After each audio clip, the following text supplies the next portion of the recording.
Our next meningitis disease is going to be from Streptococcus pneumoniae.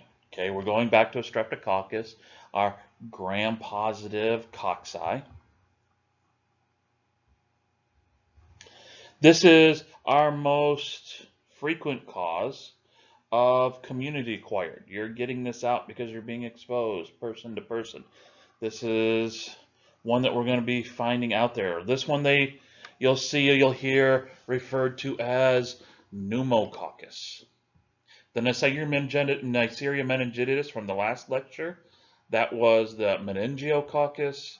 This one is also referred to at layman's terms as the pneumococcus. You may see this one in the news or an advertisement for, a new vaccine or drug or whatever. This is the one that causes the majority of bacterial pneumonias.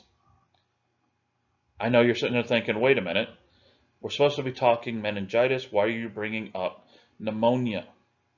Well, it turns out that 25% of the patients who develop Streptococcus pneumonia infection of their lungs leading to pneumonia, 25% of those patients will ultimately also develop meningitis.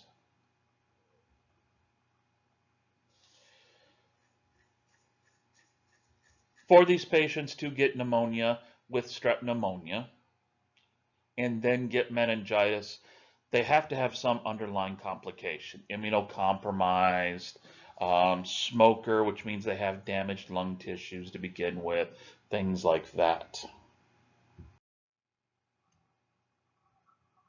Why Streptococcus pneumonia such an issue? Well, it turns out strep pneumonia has a capsule. Remember, the capsules are those protective coating layers. Well, it turns out this capsule protects the bacterial cells from phagocytosis. So, your first line of defense in your immune system, those white blood cells, your macrophages, your neutrophils, cannot grab a hold and phagocytize, kill strep pneumonia, whether it's in your lungs or growing on your meninges. Streptococcus pneumoniae, since it's a streptococci, also has its own exoenzymes and exotoxins that it can produce that will damage surrounding tissues. Well, if it's spread from your lungs, where it's already damaging, got into the bloodstream, it's bacteremic, and settles out in your meninges, well, it turns out it's just going to start making those enzymes and toxins and whatnot and damaging the tissues of the meninges. Because of its presence and its weapons that it's producing and pumping out, causing damage to surrounding tissues, it can also induce host cell apoptosis. So it starts causing your own cells to commit suicide.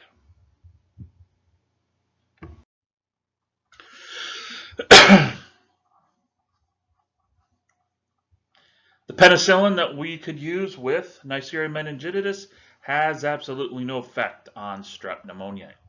Pneumococcus has developed resistance over the past few decades. So,